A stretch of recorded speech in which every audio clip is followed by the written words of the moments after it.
Coming soon on A Killing on the Cape. Christa was a single mother with a 2.5-year-old daughter. A New York fashion writer who left the city to return home to Cape Cod. Truro is a small town of approximately 1,400 year-round residents. 911, this line's recorded. What's the problem? But just a few years later, Christa Worthington would be found dead, a single stab wound to the chest. It's Christa Worthington. I don't know what happened. I'm sure she's dead.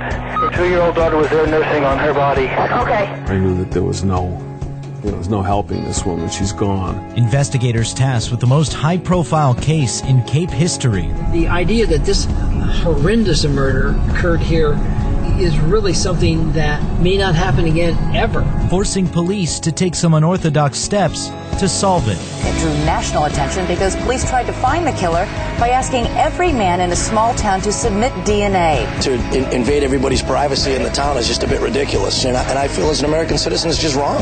Then finally, a break. Detectives from the Massachusetts State Police Detective Unit assigned to my office arrested Christopher A.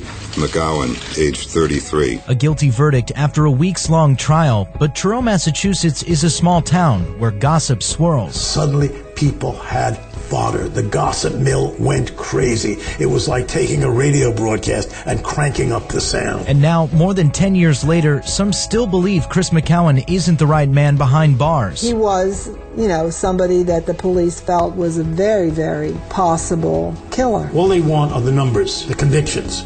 They don't care for the truth. It's very possible that, they may have locked the wrong man up. And that's what we wanted to find out. This is him. Hello? Hey, Chris. This is Mark. I'm a reporter with ABC. I'm Mark Remillard. Join me as we look back at the evidence, the investigation, and the impact of a case that shook up Cape Cod and grabbed the nation's attention. On World News Tonight, murder, DNA, and a crisis in the nation's crime labs. And for the first time in this case, we hear directly from Chris McGowan himself. Why am I sitting in prison for somebody else?